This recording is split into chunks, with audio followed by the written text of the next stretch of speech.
got so much motherfucking design on right now. Bring it down, bring it down, nigga, come out, got 3 old thoughts, I'm a bitches on my line, Bismillahirrahmanirrahim. Assalamualaikum warahmatullahi wabarakatuh. Alhamdulillahilladzi allafa baina qulubina fa asbahna bi ni'matihi ikhwana. Wassalatu wassalamu ala rasulillahilladzi ursila rahmatan lil alamin fa biqtida'i sunnatihi syarifati asbahna lil muttaqina imama. Fassalawatullahi alaihi wassalamuhu tam wa ala alihi wa sahbihi ajma'in ila yaumil mi'ad alladhi huwa amama wa ba'd. Yang saya muliakan seluruhnya tanpa kecuali tuan rumah, ahli Al-Quran, ahli Baitul Quran, Rumah Quran Musawarah, baik inisiatornya, pendirinya, kontributornya, asatidahnya, para santrinya, dan kita semua yang hadir hari ini di tempat yang baik ini, semoga tanpa kecuali kita mendapatkan keberkahan dari Al-Quran. Dan yang kedua, Al-Quran diizinkan oleh Allah Subhanahu wa Ta'ala memberikan perubahan dalam kehidupan bagi kita, sekaligus menjadi syafaat di akhirat kelak untuk kita semua insya-Allah. Oke, ruku'. Bismillah.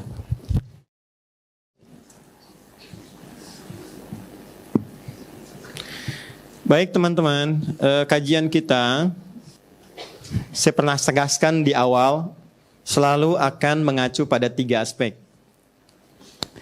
Yang pertama, pemahaman tentang bacaan. Kedua, pemahaman tentang gerakan. Dan yang ketiga, tentang hikmah, tentang maknanya. Kenapa bacaannya itu, atau esensinya. Kenapa gerakannya demikian. Sumber pembahasannya hanya 2. Satu dari Al-Quran dan hadis Nabi Muhammad SAW yang dijelaskan para ulama kita. Yuk kita mulai. Bismillahirrahmanirrahim. Quran surah kedua Al-Baqarah di ayat ke-43. Sudah? Quran surah 2 Al-Baqarah ayat 43. Wa aqimus salata wa atuz zakata warka'u ma'ar raki'in.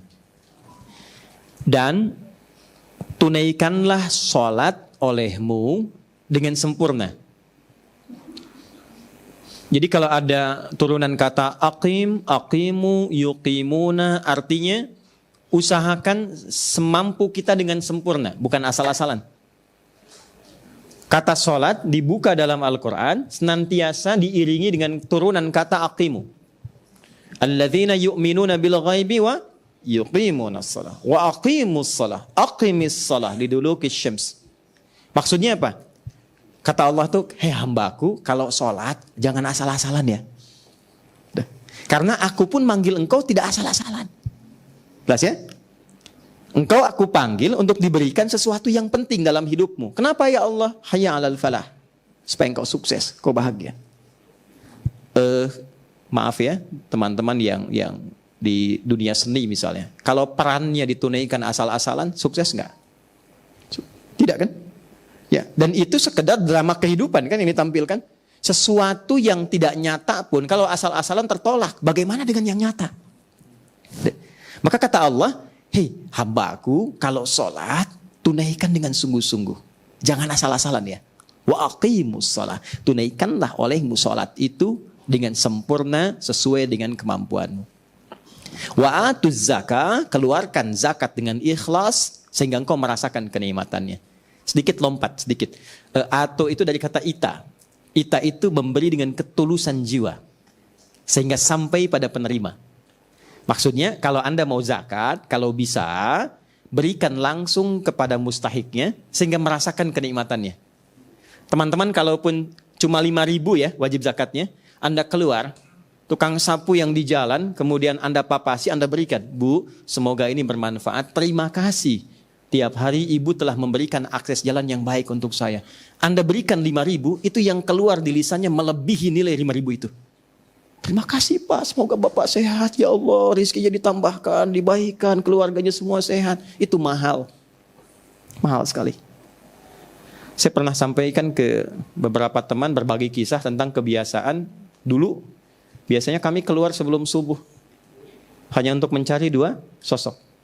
1, tukang bersih-bersih jalan untuk mengucapkan terima kasih. Yang kedua adalah para pedagang-pedagang yang mereka mendagang semalaman hanya untuk menunjukkan bagaimana cara mencari yang halal. Ya. Dan itu pemandangannya indah. Kadang masih ada yang tahajud. Ada, teman-teman pernah temukan nggak? Ya, tukang mie goreng dan tukang nasi goreng yang kalau malam itu kan bunyi, ya, kita dengar suaranya. Itu ada yang menjelang subuh tuh masih sempat membentangkan sajadahnya di trotoar hanya untuk bersujud pada Allah. Ya. Dan tidak ada keluhan di wajahnya. Dia berterima kasih dengan tenaga, ya, yang Allah berikan untuk mencari yang halal dengan keringatnya. Dia masih bisa sujud dengan sunnah.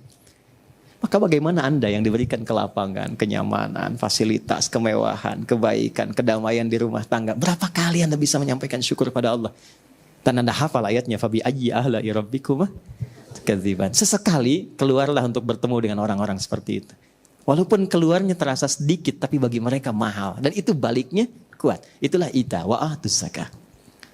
Nah, tapi setelah itu yang dilengkapi oleh ayatnya warka'u ma'ar raki. Dan ruku'lah bersama orang yang ruku'. Pertanyaannya, kenapa kok ruku' disebutkan lagi? Padahal di awal sudah dikatakan wa aqimus shalah. Salat kan sudah mencakup ruku'. Plus, kenapa disebutkan kembali? Ini dalam bahasa Arab disebut ta'kid, penguat untuk menunjukkan satu keistimewaan yang terletak di amalan itu. Artinya, ruku' tidak sama dengan posisi lainnya. Ada keistimewaan dalam ruku yang kalau serius dilakukan, itu ada manfaat besar yang bisa didapatkan. Itu poinnya. Quran, surah kedua, ayat 43. Oke. Yuk, sekarang kita mulai bagaimana caranya. Kalau sudah ke teknis, itu kita sulit dapatkan di Al-Quran. Karena Quran tidak sampai ke teknis. Ya, yang umum aja jarang dibaca, apalagi dikasih yang teknis dia. Ya, kan 6.236 ayat ya. Kalau ditambah teknis berapa tebalnya tuh? Nah, karena itu secara teknis tidak harus dihafal. Itu untungnya. Yang umum silahkan hafalkan supaya dibawa dalam kehidupan. Yang teknis cukup dipahami, dipraktekkan. Tidak menuntut hafalan. Dan itu ditemukan dalam hadis. Oke, saya berikan dulu beberapa yang sahih. 1 Al-Bukhari.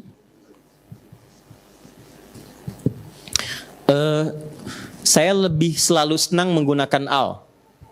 Walaupun menyebut Bukhari pun bisa. Karena kalau sudah pakai al, ini ada inspirasi di dalamnya. Kehususan. Ya, karena asalnya nama tempat Bukhara. Ya, saya pernah sampaikan, mungkin masih ingat ya, nama aslinya Muhammad tuh. Punya bapak namanya Ismail, kakeknya Ibrahim, kakek buyutnya Al-Bardizbah, yang buyutnya Al-Mughirah, tinggal di kecamatan Ju'fah, Kabupaten Bukhara, ya, Provinsi Khorasan, negara Uzbekistan sekarang. Nah, beliau memperkenalkan dengan nama daerahnya untuk menginspirasi bahwa saya ini bukan dari Arab. Saya dari Bukhara. Tapi bukan berarti saya yang bukan orang Arab itu tidak memiliki kemampuan untuk kenal Rasulullah. Untuk kenal dengan Allah. Jadi sekaligus ini memberikan kesan penguat bahwa diutusnya Nabi sebagai rahmat untuk semesta alam. Jadi jangan kita merasa minder. Oh ini kita bukan orang Arab. Berarti belum tentu sefasih orang Arab baca Al-Quran. Belum tentu. Ya, boleh jadi anak-anak santri di musyawarah ini dibandingkan dengan orang-orang Arab tertentu bisa jadi lebih fasih. Ya, ada yang fasih, Syekh Sudais, iya, Syekh Suraim, iya. Ya, tapi kan tidak semua orang Arab bacaannya begitu. Jelas ya? Oke, balik ke sini. Al-Bukhari nomor hadis 757. Dikonfirmasi oleh Imam Muslim juga. Nomor hadis 397. Dikuatkan di dalam Sunan Abu Daud. Nomor hadis 856. Yang meriwayatkan namanya sahabat Abu Hurairah. Yang mengalami peristiwa ini namanya sahabat Khalad bin Rafi Az-Zuraiqi. Khalad bin Rafi Az-Zuraiqi. Oke. Saya minta cepat satu orang. Depan. Siapa saja? Siapa saja? Boleh. Oh, Mas Ari dulu udah pernah. Dede belum. Baik, jazakallah khair. Izin ya Mas Dede ya. Boleh pemanasan dulu karena ini nanti ada gerakan yang cukup menantang dan mesti hati-hati, ya. Sudah siap? Baik. Kita cek dulu. Silahkan ruku Mas Dude. Kalau ke sini ke MU, kiblatnya ke sana.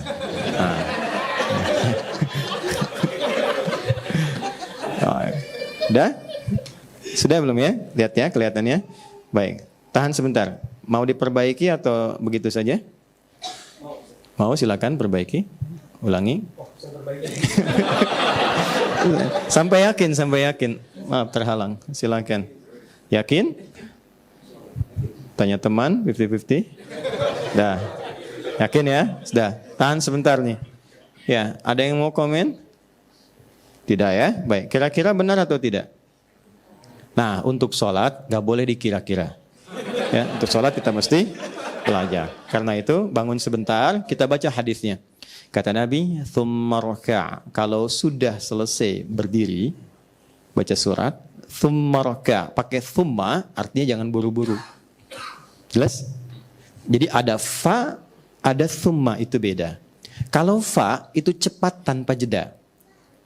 Kasus Nabi Zakaria dulu, beliau berdoa, selepas doa itu pakai fa. Fanadathul malaikah. Ayat 39 Quran surah 3. Artinya nggak ada jeda. Baru selesai doa, malaikat langsung turun memberikan jawaban. Tapi ini menggunakan thumma. Thumma itu ada jedanya. Maksudnya apa? Kalau selesai baca surat, walam yakul lahu kufuwan ahad, tenang dulu. Jangan langsung belum ahad sudah ruku. Jelas? Ya, walam yakul lahu kufuwan ahad. Selesai. Baru tenang, setelah tenang darahnya mengalir cukup baik, baru kemudian ruku. Jelas sampai sini? Baik, itu bagian pertama. Karena kalau musim taraweh ini suka lupa. Kalau mana ada Allahu Akbar, ya. Saya tuh suka bingung ya. Saya tuh 11 rakaat hampir 1 jam. Ada yang 23 rakaat 5 menit. Ya. Nah, itu mungkin sudah hatam ya. Anda ke sana. Dulu. Tahan, tenang. Tsumma raka'. Setelah tenang baru kemudian rukuk. Silakan. Rukuk. Ya. Tahan ya. Biasanya begini atau angkat tangan. Allahu Akbar turunnya. Coba diingat-ingat. Biasanya kalau sudah lam yakul lahu kufuwan ahad, angkat tangan begini atau langsung. Ya. Amin. Stop. Tahan. Baik ya. Ngadap ke sini ke depan supaya kelihatan. Tahan sebentar ya. 1, posisi kaki tidak terlalu lebar, tidak terlalu rapat, tapi usahakan sejajar dengan pinggangnya. Ya, atau bahu dari sini sejajar. Nah, ini lebih enak. Jelas? Ini ke bawah terus nih, akan ke bawah terus. Ini sudah saya terangkan di pertemuan lalu.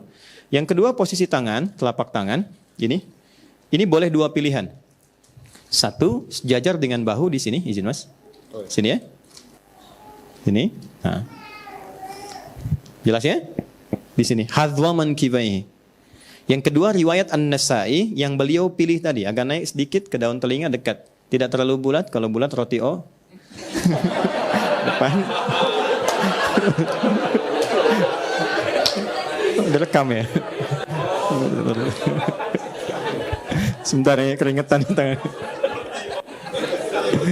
Nah, gak boleh ketawa, senang sholat ya. Terus begini. Nah, oke, turun sedikit. Nah, jelas? Oke, 2 sini, tahan sebentar. Ini, angkat. Ini posisi bisa dipertahankan 2 ini karena nanti akan dibawa dalam sujud. Posisi ini. Jadi silahkan pilih mau yang di sini nyamannya di bawah sini atau yang di sini bebas. Kalau sudah nyaman di sini lakukan di sini. Sudah? Kemudian rafa'a yadaihi, kemudian mengangkat tangannya untuk ruku, tsumma raka'. Lalu ruku silahkan. Allahu Akbar. Kenapa saya minta beliau tadi mengangkat dulu atau pilih silahkan? Karena ada posisi tangan diangkat, ada posisi tidak diangkat. Saat ruku biasanya diangkat. Oke. Sudah? Udah ya? Enggak, maksudnya sudah ruku ya? Udah. Tahan sini. Perhatikan baik-baik. Ada 3 posisi. Kita masuk ke gerakannya dulu. 3 posisi. 1, teman-teman bisa melihat ya, konfirmasi. 1, bagian punggung sampai kepala. Ini bagus sekali. Lurus. Jelas? Baik. Ini lurus. Dan dalam hadisnya begini, makanya tadi saya minta pemanasan. Dalam hadisnya, itu kalau ditaruh satu bejana air di atas punggungnya itu nggak tumpah. Tuh. Kan? Tahan ya. Gini. Ya. Sebentar, ini butuh 10 menit saya untuk menerangkan. Nah, ini. Jazakallah khair. Izin nih, kapan lagi gitu kan? Ya, lurus. Ini bagus. Saya ulang ya, ini bagus. Oke. Kedua, posisi telapak tangan. Sudah? Telapak tangan, perhatikan saya izin turun, izin ya Mas ya. Itu ini bagus sekali letaknya di lutut. Persis di lutut. Awas ya, ini untuk keseimbangan yang paling bagus. Karena kalau dia turun, ini pasti akan berubah. Turun Mas ke bawah tangannya. Tuh. Jelas? Naik di atas lutut, naik Mas, izin. Tuh. Sudah? Letakkan di lutut tadi. Nah, sudah? Kemudian yang ketiga, ini yang paling penting dan kadang lupa. Maafkan saya sebesar-besarnya, mau menghadap kembali ke kiblat sana. Saya ingin tunjukkan bagian terakhir. Silakan ruku lagi. Udah ya? Posisi tangan ini bukan sekedar ditempel, tapi ditekan. Nekan sehingga otot bagian belakang ini ketarik. Tarik sampai ke sini ke atas. Ditarik ini. Ya, jadi ini yang biasanya dipakai jalan tiap hari, pegal apa. Ini di dalam sholat ini diluruskan kembali. Ini kajian aspek kesehatannya. Ini maaf ya, fokus baik-baik karena jarang dibahas yang seperti ini. Tekan, ini jadikan tegang, ya, ditekan ini sampai urat-uratnya, ototnya terasa nyaman, kemudian baru diluruskan. Dan belum berdoa. Kalau sudah mencapai ini, sudah enak, baru berdoa. Jazakallah khair. Silakan kembali. Jazakallah khair. Makasih banyak. Perlu tisu? Alhamdulillah. Ini adegan peran yang paling sulit ya di antara sekian banyak peran yang dilakukan. Ya, insya Allah pahalanya banyak Mas. Itu kalau diikuti semua orang yang lihat, setiap orang sholat karena tadi itu, antum dapat transferan pahalanya itu. Ya, kalau ikhlas. Tadi itu saya tidak memuji tidak apapun, tapi saya jujur katakan tadi yang disampaikan sudah sepenuhnya baik. Ya, lurus punggung, kemudian jari itu tidak rapat begini, tidak lebar juga, cukup menggenggam aja di lututnya. Ya. Kemudian tekan ke belakang sehingga kita merasakan ada tegangan otot di bagian belakang yang diluruskan kembali sampai dengan ke atas. Paham sampai sini? Selesai dengan gerakan, bacaan. Apa bacaannya? Oke, nggak apa-apa yang biasa kita baca. Subhana rabbiyal azimi wa bihamdihi. Atau subhanakallahumma bihamdika Allahumma firli. Baik, ada dua bacaan. Dua-duanya sahih. Dua-duanya sahih. Pertanyaannya artinya apa? Itu dulu. Hikmahnya apa? Maknanya. Kenapa gerakannya mesti demikian? Ini. Kenapa bacaannya itu? Dan ini menjadi penentu. Kalau imamnya ruku, lantas kita ikut ruku, walaupun misalnya ada keterlambatan langsung ruku, itu dihitung 1 rakaat. Nanti saya bahas setelah ini. Ya, saya bahas. Saking pentingnya itu, jadi saking mahalnya ruku, itu rakaat itu diambil dari kata ruku. Dinilai kebenaran rakaatnya. Dulu, di era-era Nabi berkehidupan, dan ditarik garis ke belakang, itu penguasa yang punya imperium itu 2. Kalau bukan Romawi, satu lagi Persia. Kan? Ini ada imperium, ini ada kekaisaran.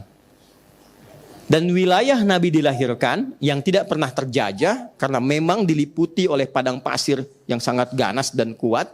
Posisinya di lembah ini, di Apit 2 ini.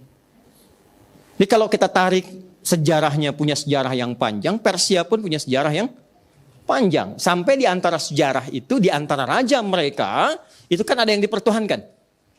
Ya, Romawi tarik ke atas ketemu siapa? Ada Namrud, eranya Ibrahim alaihissalam, kan ngaku Tuhan. Kan viral ya, mana santrinya musyawarah tuh, surat apa? Surat apa? Al-Baqarah, ayat berapa? 258, paling kanan di pertengahan kan?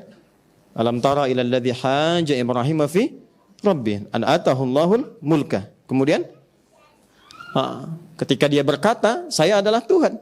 Kata Ibrahim, Tuhan saya Allah, saya juga Tuhan. Jadi Namrud pun mengaku apa tuh? Tuhan. Dan ketika orang-orang datang kepada Raja Romawi itu, dia melakukan cara untuk apa? Menunjukkan eksistensi kebertuhanannya dengan cara apa? Sujud. Lihat orang Romawi kan? Kalau ketemu rajanya dan sebagainya, sujud kan? Di Persia juga apa? Menunjukkan gaya yang beda, yaitu ruku'. Ya, masih ingat kan? Kalau teman-teman lihat film Kolosal itu, tangannya di sini kan? Kemudian ruku' begini kan? Ya kan? Lalu terus sampai dengan ke bawah. Dan itu turun-temurun diikuti, cuman beda Tuhan. Jepang ketika menuhankan matahari itu, kan Tuhan matahari itu eksistensi yang keberlanjutan, yang berlanjut di era risetnya Nabi Ibrahim. Masih ingat di surat Al-An'am itu? Ya, falamma janna alaihi lailu ra'a kaukaba. Ketika melihat gemintang dia menyimpulkan, oh ini nih planet ini yang paling besar, Mars, ini Tuhan. Falamma ra'a syamsa badiratan qalat hadza rabbi hadza akbar. Ketika melihat matahari, mereka menyimpulkan ini dewa yang terbesar, Tuhan yang terbesar. Dan itu keyakinan itu berkesinambungan sampai datang ke era generasi Jepang. Makanya Jepang kan nyembahnya kemana? Matahari, dan menghadapnya membungkuk kan? Ruku kan? Jadi dulu kalau ingin menunjukkan kesetiaan sekaligus pengangkatan kebertuhanan dan pembuktian kesetiaan, itu kalau bukan ruku, sujud. Maka diajarkan dalam Islam, jangan mempertuhankan selain Allah. La ilaha illallah. Gak ada yang dirukui, gak ada yang disujudi selain Allah. Maka ketika seseorang berdiri, ini masih netral, semua netral. Tapi kalau sudah ruku, itu sudah merendahkan bagian dirinya, dan hanya layak manusia merendahkan dirinya kepada penciptanya. Maka dari itulah ruku dispesialkan oleh Allah dibandingkan dengan berdiri. Maka ketika Allah mengatakan wa aqimus shalah wa atuz zakah warka'u ma'arakin, rukuknya lakukanlah kepada Allah. Maka kita katakan saat ruku itu subhana rabbiyal azim. Subhan. Apa itu subhan?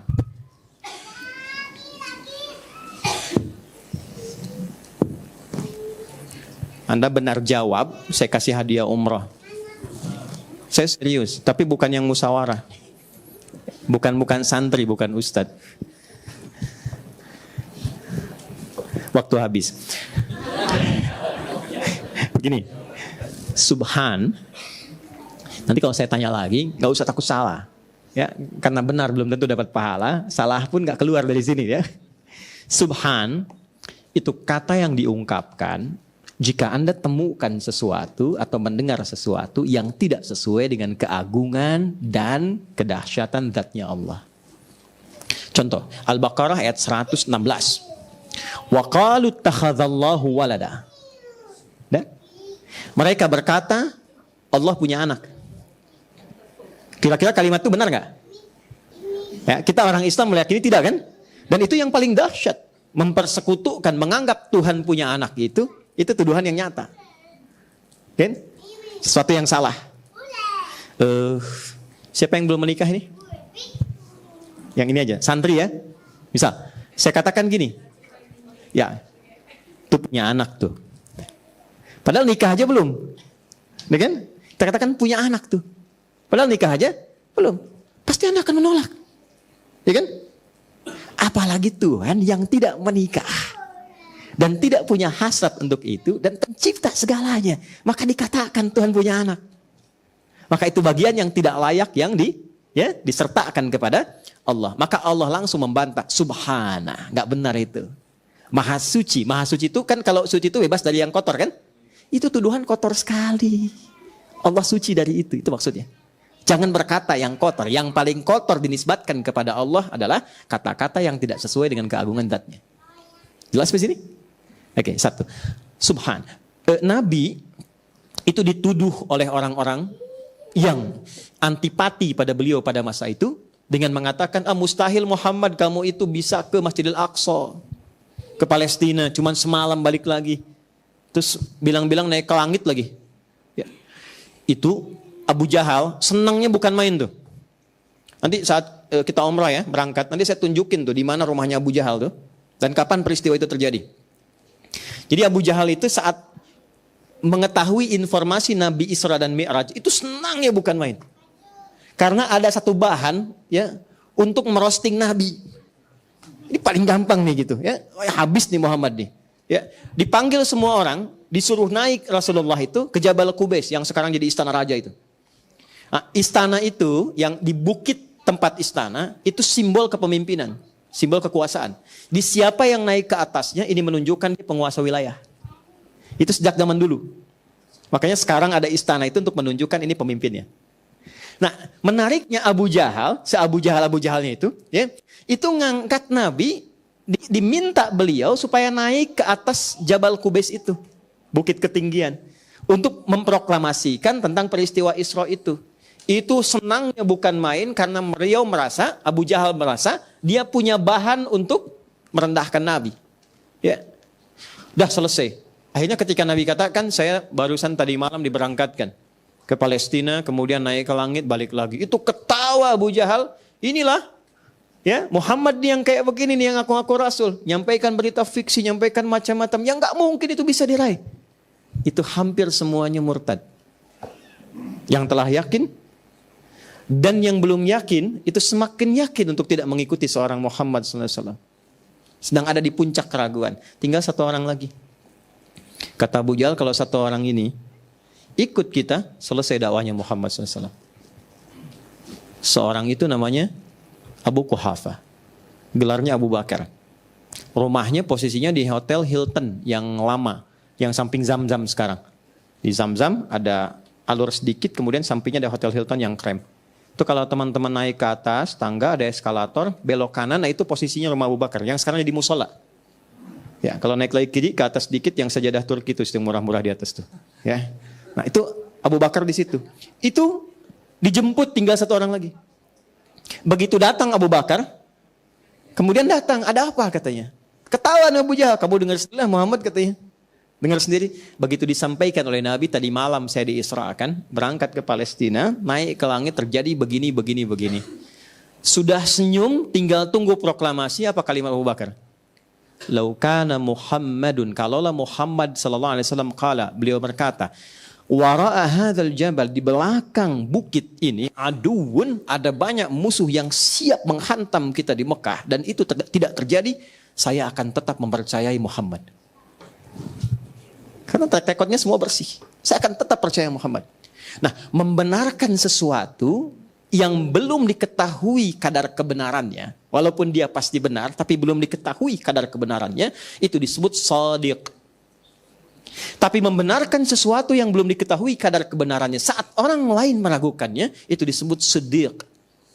Maka sejak peristiwa itu diberi nama Abu Bakar As-Siddiq. Hanya dengan satu orang itu menegaskan komitmennya, itu yang tadinya ragu jadi meningkat keyakinannya, yang tadinya mau meninggalkan Rasulullah jadi berbalik mendukung Rasulullah.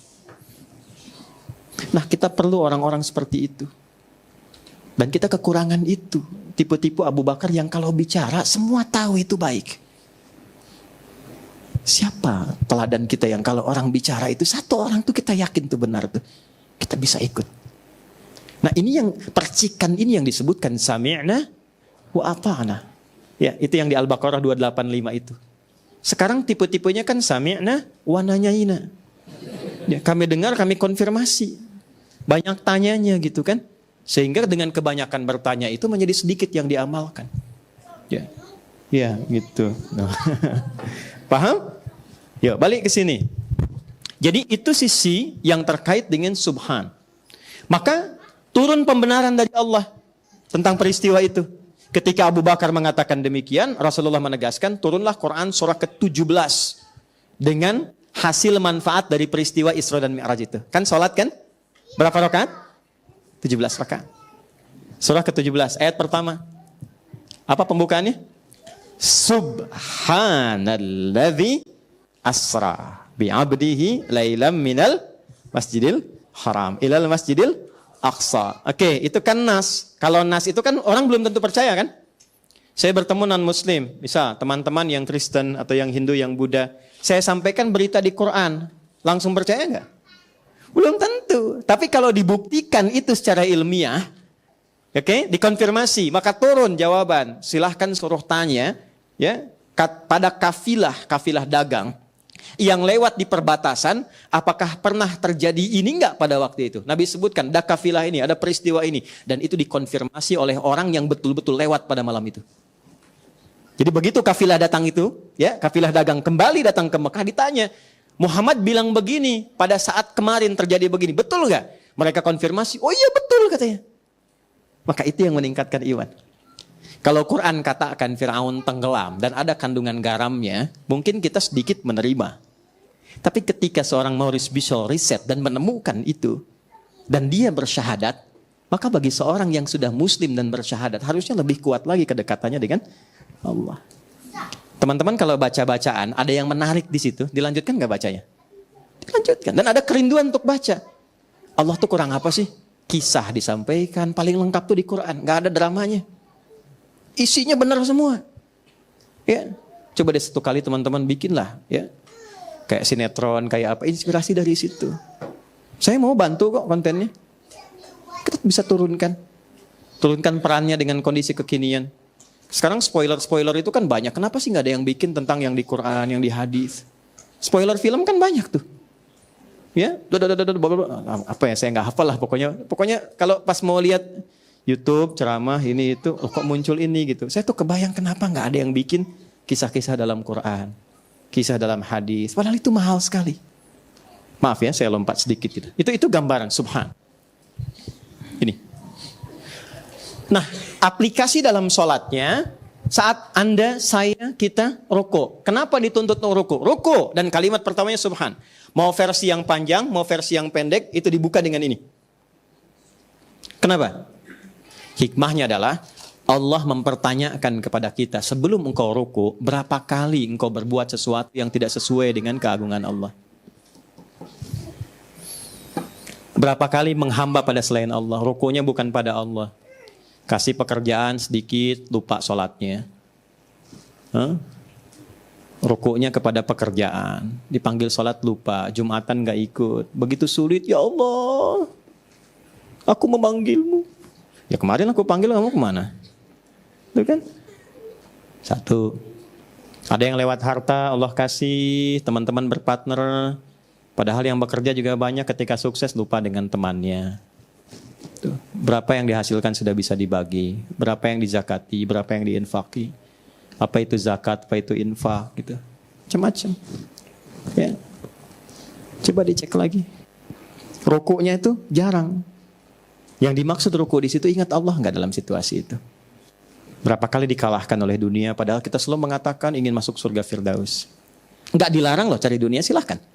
Kerja sesukses-suksesnya, karir yang paling bagus. Tapi saat bersamaan ruku. Maka ketika kita ruku subhan, maksudnya ingat semua aktivitas, kejadian sebelum sholat yang menjadikan kita tidak mengagungkan Allah dalam kehidupan. Dan yang dicek pertama kali tubuh kita. Gini. Maaf ya, saya seringkali minta maaf untuk mengoreksi diri maksudnya. Mata ini saat Allah menciptakan mata, kan Allah kasih fungsi kan? Gak apa-apa, biar. Kan saya nggak di sini, saya kan di sini. Ya, kecuali kalau bapaknya ke sini main putar-putaran, itu saya langsung pulang. Ini benar nggak apa-apa. Lagi nggak apa-apa. Lagi nak, nggak apa-apa. Nggak apa-apa biar. Kan sayanya udah, nah, iya bagus. Nah, terus. Hebat. Ya, masya Allah. Ya tepuk tangan semuanya. Alhamdulillah. Top. Alhamdulillah. Ya. Nah, balik lagi sini. Tenang aja Mas Dimas, tenang. Gak apa-apa, saya senang anak-anak, senang. Gak ada masalah. Mata. Ini penciptanya siapa? Allah ngasih fungsi. Teman-teman bikin rumah, terus menempatkan sesuai fungsi. Saya pengen sofanya di sini. Saya pengen toiletnya ini, kamarnya ini. Datang saya bertamu, saya bilang, saya robah aja sofanya ke sini. Ya kan? Udahlah, saya ganti sofa depan toilet. Gayung jadikan untuk minum. Ya, gelas untuk di... Nah. Kira-kira Anda yang tuan rumah bagaimana? Gak nyaman kan? Dan saya maksa. Allah menciptakan mata supaya dipakai melihat yang baik. Allah ciptakan lisan untuk berkata yang baik. Bukan untuk mencela. Bukan untuk pelototi orang. Bukan untuk merendahkan orang. Nah, yang paling menarik adalah orang itu ruku, tapi saat yang bersamaan dia bisa mencela orang lain. Merendahkan orang. Bahkan dilakukan sesama muslim. Maka dari itu ketika Anda, saya, kita ruku, ingat itu. Apa bagian tubuh kita yang kita rendahkan itu yang sering kali melanggar ketentuan Allah. Mungkin itu yang menjadikan doa kita tuh jarang terkabul. Doa kita, maaf, doa siapapun lah. Ya. Itu poinnya. Kok lisan baru dipakai mencela terus dipakai mendoa? Allah yang menciptakan lisan gak mau dipakai itu. Terus kita minta. Barusan cela orang, sekarang kita doa. Terus belum ditobati. Nah itu yang menjadikan kita saat baru turun tenang kita katakan subhana Rabbi. Rabb itu apa? Rabb itu kalimat perjanjian kita yang mengabdikan diri kita kepada Allah supaya Allah merawat kita. Itu sudah dilakukan sejak 4 bulan dalam kandungan. Di Quran surah ke-7 ayat 172. Nanti musyawarah Santi ngajinya begitu ya supaya Qurannya bisa dipakai itu. Ya. Wa idz akhadha rabbuka min bani adama min zuhurihim dzurriyyatahum wa ashhadahum ala anfusihim alastu bi rabbikum. Ya, kalimat Rabb itu kalimat komitmen dari dua sisi. Kata Allah, apakah engkau siap menjadikan aku sebagai Tuhan yang engkau pertuhankan, engkau ibadahi selama engkau berkehidupan, lantas dengan itu aku akan merawatmu, memperhatikanmu, menyayangimu, memaafkan kalau salah, mengampuni kalau dosa, menyembuhkan saat sakit, memberikan jalan keluar dalam kesulitan. Itu Rabb namanya.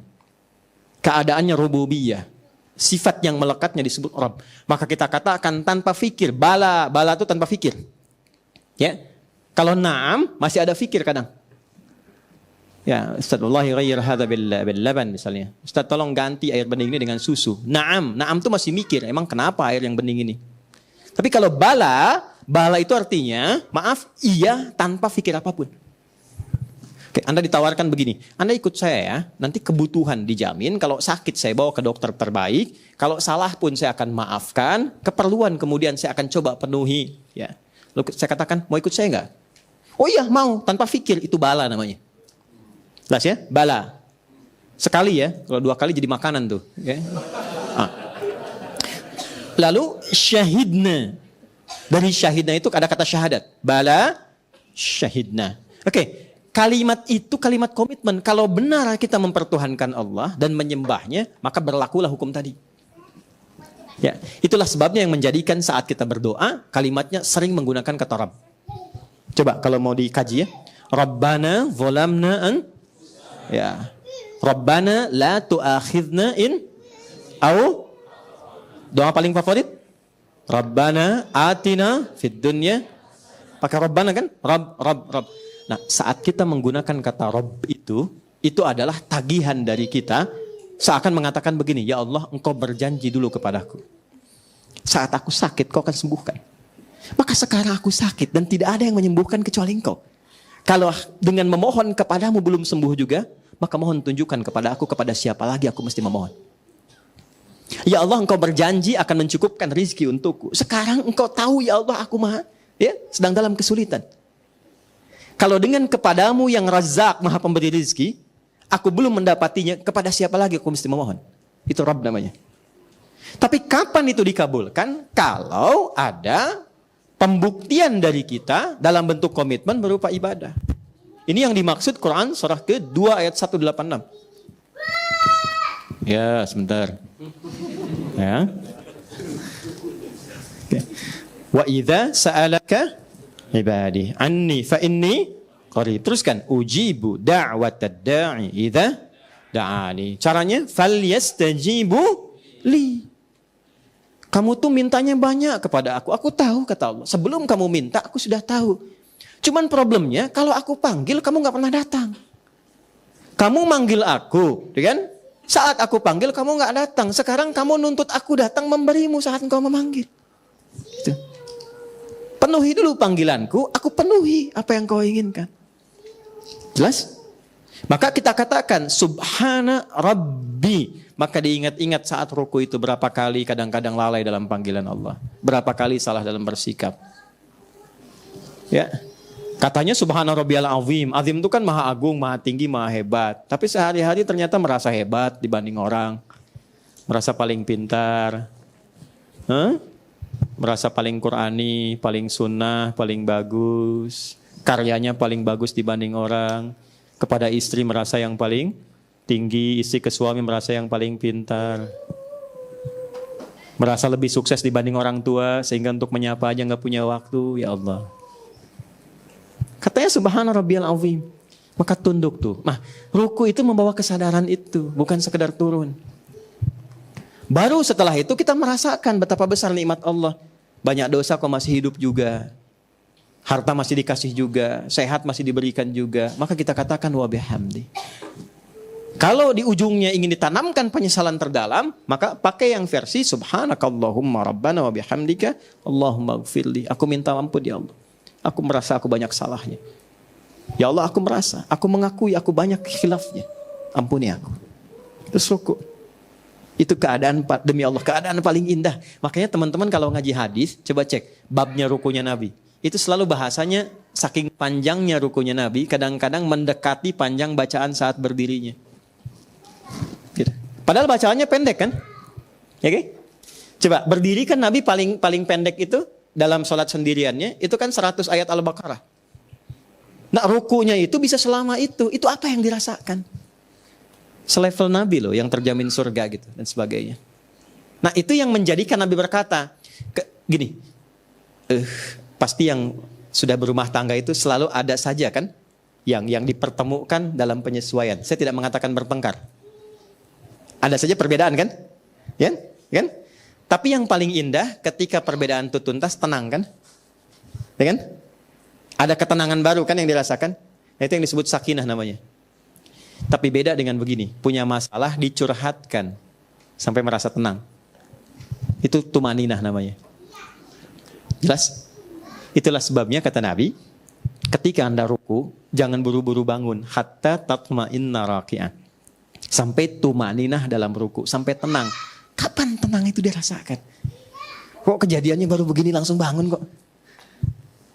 Ya, saat bangkit itu udah tenang belum? Pertanyaannya, kapan tenang itu dirasakan? Ketika kalimat Allahumma gfirli itu keluar. Ya Allah ampuni aku salah. Oke, saat sholat tuh ingat-ingat apa yang dibawa tuh.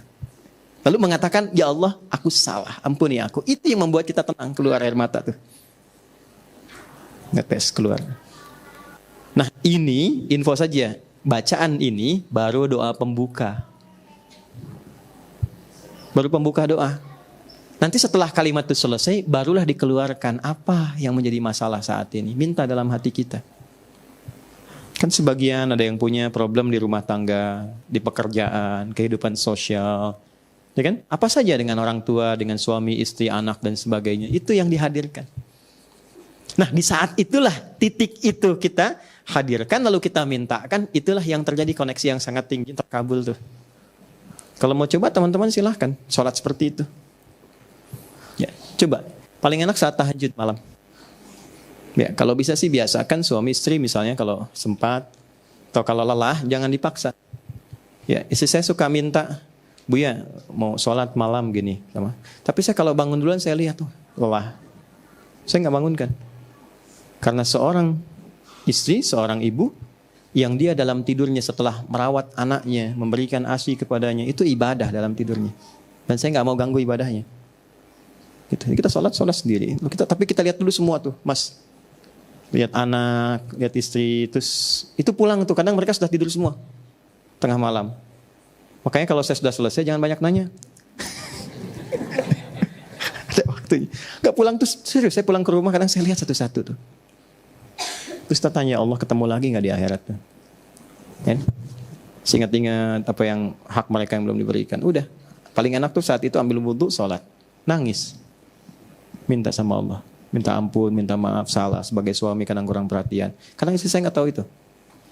Sebagai ayah kurang perhatian, kurang baik. Sebagai teman ada hak yang belum tersampaikan, ada ngaji yang disampaikan tapi belum diamalkan. Itu paling enak tuh waktu-waktu gitu tuh. Nah, Anda dengan kadarnya masing-masing, coba lakukan hal yang sama. Itu bukan ustadz aja. Semua tuh punya kenikmatan dan hak yang sama. Pernah nggak begitu di malam hari? Itu kalimat Quran. Di Quran surah ke-73 ayat 6. Inna nasyi'atal laili hiya ashaddu wat'aw wa aqwamu qila. Bangun malam tuh beda dengan sholat siang. Sentuhan kejiwaannya tuh begitu kuat. Enak gitu. Kalau udah ke bawah tuh enak. Nah, itu dibawa. Kalau sudah merasakan Allahumma gfirli, baru minta sama Allah. Itu sebelum diungkapkan, Allah sudah jawab. Kadang-kadang begitu. Sebelum diungkapkan. Ya, jelas? Nah, karena itulah kemudian orang-orang yang sedang ruku sampai ke titik itu diminta oleh Allah bangun. Ketika bangun kamu minta apa? Sepenuh langit dan bumi pun atau sepenuh apa yang kau inginkan aku berikan.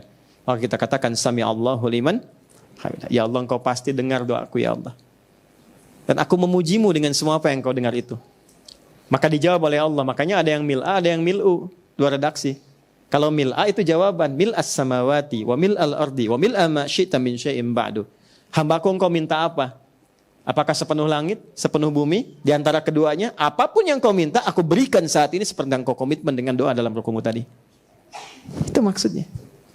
Makanya jangan buru-buru sujud hatta ta'tadila qa'iman, sampai tegak lagi. Tuh. Jadi orang yang sering merendahkan dirinya kepada Allah, itu Allah akan tinggikan derajatnya. Ke Allah tuh kebalik dengan manusia jauh. Jadi kalau maaf ya, kalau dengan Allah itu sering seseorang meninggi, Allah pasti rendahkan. Tapi kalau sering merendah, Allah pasti tinggikan. Jadi orang-orang yang sering ruku dan sujud dalam hidupnya, itu pasti derajatnya diangkat oleh Allah. Walaupun standar kehidupan sosialnya menurut manusia itu biasa. Teman-teman kalau ngelihat marbot masjid, hormat kan? Hormat. Walaupun mungkin status sosialnya nggak seperti yang lain. Tapi kita hormat.